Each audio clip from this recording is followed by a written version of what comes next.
My name is Ann-Zofie Duvander, and I work at Stockholm University as a professor in demography, and also at Mid-Sweden University, the campus Östersund, as a professor in sociology. And I also am an active member in the Leave network, where I write a country note on Sweden together with Alma Vennemo Lanninger. You might have seen my name there. So today I'm going to present to you the parental leave policies of Sweden and what kind of inequalities that this might lead to, or equalities. So I will start to present the parental leave, how the system works in Sweden, and say something about the inequalities or equalities that it might lead to. I'll say something about the use, and I will say something in the end about what research I think is needed, or what kind of gaps that are most emergent at the moment, or most immediate at the moment. So parental leave in Sweden has various parts. First of all, it has a maternity leave, which is 2 weeks, but it's actually not a very well-known part of the Swedish parental leave, not even for the parents that are eligible to this maternity leave. It's 2 weeks, and it's mandatory to be taken around the delivery, either before or after, but it is not paid. In addition, though, we have a pregnancy benefit, which you might use during your pregnancy if you are eligible. It's for 50 days maximum, but you need a doctor's certificate to certify that you either have a physical work that's so hard that you can't really perform it while pregnant, or that you work with something that is risky for the child, like on a nuclear plant or something like that. So it's not used by no means all mothers. Maybe a third or a fourth of the mothers are using this, a third, I think. Then we have the paternity leave, which is not really called that in Sweden because it's called a gender-neutral name, because it also applies to parents of the same sex. So the second parent have 2 weeks in connection with the birth to be home at the same time as the birth parent, and those are paid. Then the main part is the parental leave, which really is 8 months with benefits, replacements at an income-related level. So 8 months each for each parent, so 16 months together. After the parental leave is ended, the system in Sweden assumes that you go back to work and the child will start daycare, or ECC. And when this happens, you need some kind of a system that makes it possible for you to continue working or to be in employment even when the child is sick. So you have a temporary parental leave to be off work the days that the child is not really well and cannot go to daycare. And that's a very generous benefit. It's 120 days a year with replacement up to the child is 12 years. After 12, you're supposed to, as a child, take care of yourself. So these are the major parts, and I will tell you now something more about parental leave, or more detailed. So the parental leave is then 8 months each, or 240 days. 6.5 months of these are paid at an income replacement level of almost 80%, but 1.5 months is paid at a low flat rate. Also, if you didn't have work before becoming a parent, then you will have a flat rate for the whole benefit level. So you get 8 months each, but you can transfer this leave between the parents apart from 3 months. So 3 months are reserved for you. So 3 months are called a daddy month, but it's also a mommy month, leave that you cannot give away or transfer to the other parent. So 3 months are reserved for each parent. The leave is really flexible. It's flexible in that you can mix paid days with unpaid days to prolong your leave. You can mix these flat rate days with income-related days. You can use half days if you want to. You can use down to 1/8 of a day if you need to reduce your hours to do something with the kid one day. And you can use this up to the child is 12 years old. Out of the leave, 60 days or 2 months can be used together. So the mom and the dad normally can be home together. And 45 days can be transferred to anyone else. So it doesn't have to be a parent. It can be a friend or a sibling or a grandmother or whoever you want. So that's a new part of the system. So the parenting leave policies then have some recent changes, or I want to point out the most recent changes. And the first one is these double days, the 2 months that you can use together. And the aim of these 2 months is that you can go from one carer to another to make it more possible to change from, well, most often the mother to the father. And actually, this has been a very popular reform which has made fathers start to use the leave a little earlier. So it's been used by many to transfer the caring responsibility between the parents. And then this second, that you can transfer part of your leave to anyone else that is not the parent, and this person doesn't have to be in any way. Yeah, it can be exactly anyone that you want to. This has been debated very much in Sweden, whether this is a good thing.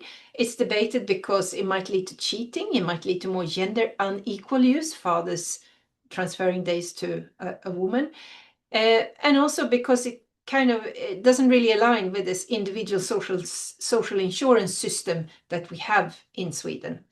Nonetheless, it is implemented. It's not used to a very large extent, but the ones that are using it seems to be, or the person that is transferred the most to seems to be is the maternal grandmother. So it's really grandparents that step in here most often, especially on the mother's side. I also want to mention that it's really outside the parental leave policy, but it is very important for parents that the employers' top-ups have been extended, or they now extend to most of the labor market in Sweden, which they didn't used to do. And they have also been extended in length and replacement, or the amount of top-ups. So it does apply to most of the labor market. It's very messy to find out what kind of agreements, because there are different agreements to all sectors on the labor market.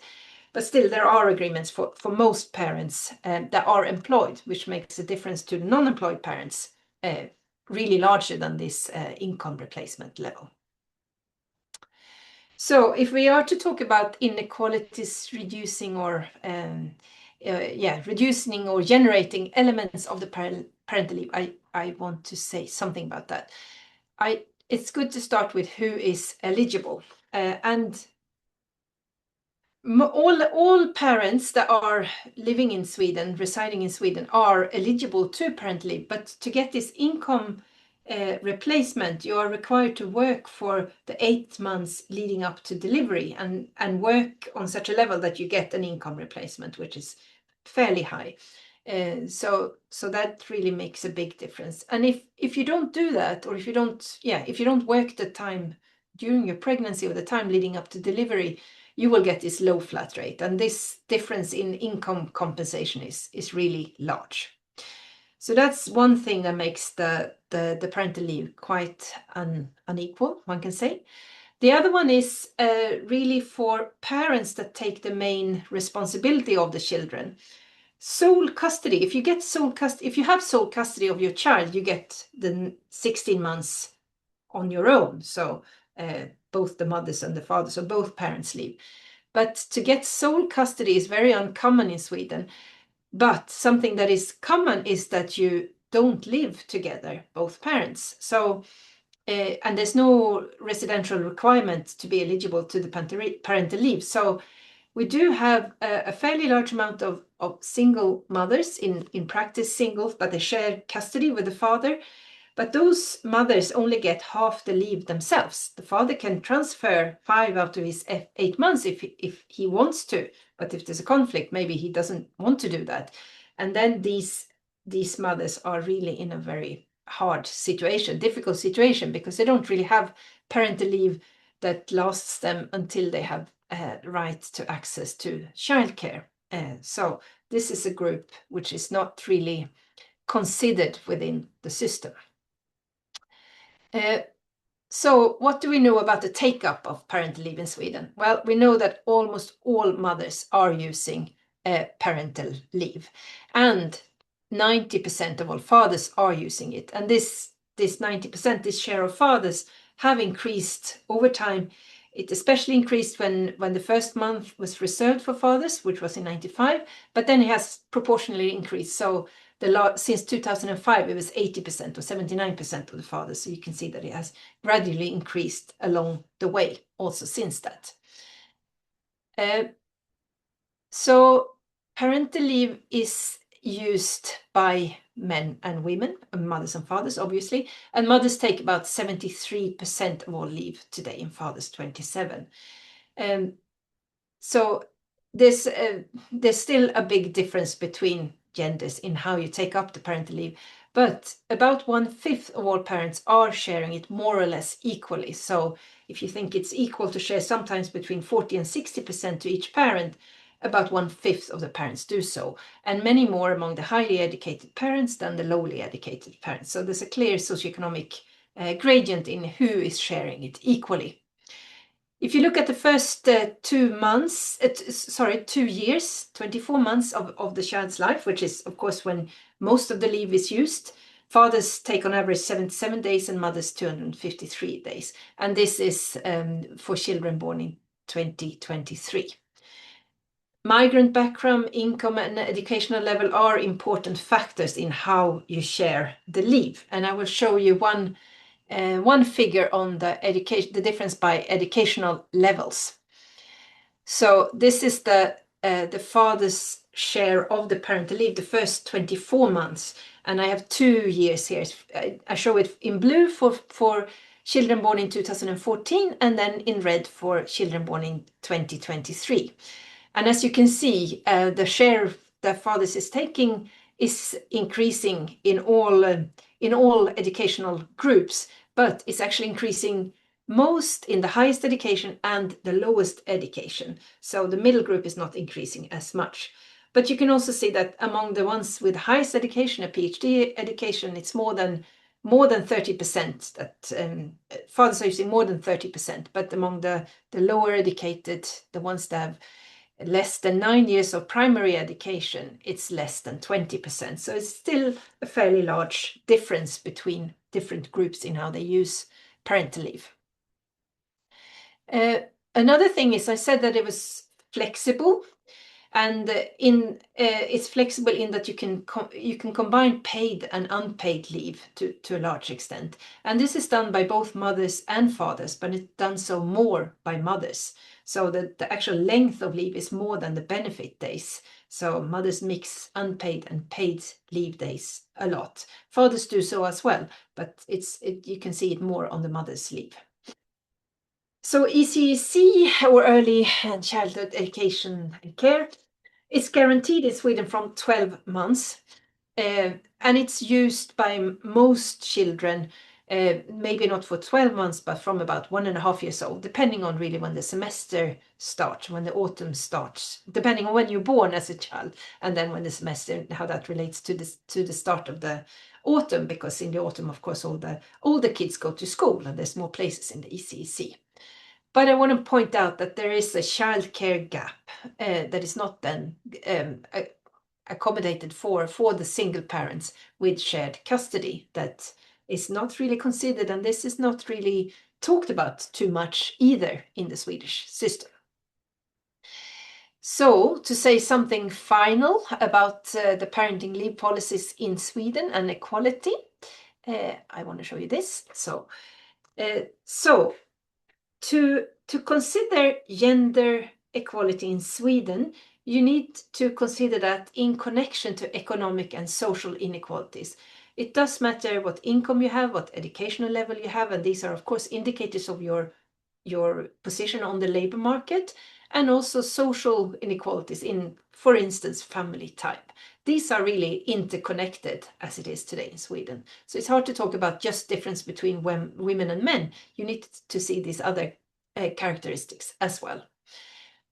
I want to point out again that the employers' top-ups make this difference in payment large between the ones that get income-related benefits and then also top-ups in comparison to the ones that get flat rate. That is much lower, but also, of course, you don't get any top-ups from employer because you don't have an employer. So this is a big economic difference in how much pay you get. The research and data gap I mean, there's a lot of research on parental leave in Sweden, and we follow it quite closely with statistics all the time. The Swedish Social Insurance Agency continuously and annually follows up on the basic numbers. But single parents with shared custody, which is not such a small group, they are not really seen and they're not really followed in the system at all. So I think that's somewhere we need to look for how they are really faring within the social insurance in general in Sweden, but in particular within the parental leave system.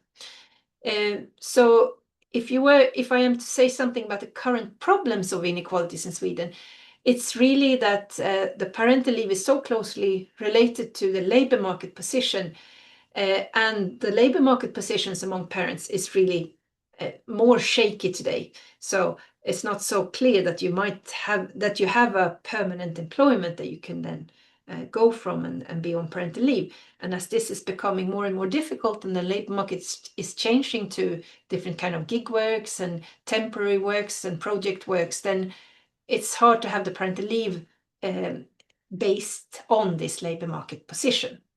And another problem in Sweden, as elsewhere in Europe, is that the fertility is falling. And we used to say that because we used to have quite high fertility, relatively high fertility, and we used to say that this is because we have such a good family policy to make it possible to combine work and family. But now the TFR is falling in Sweden as well. So there are obviously many reasons for that, but the social insurance has to relate to it in different ways. Yes. Okay, thank you very much.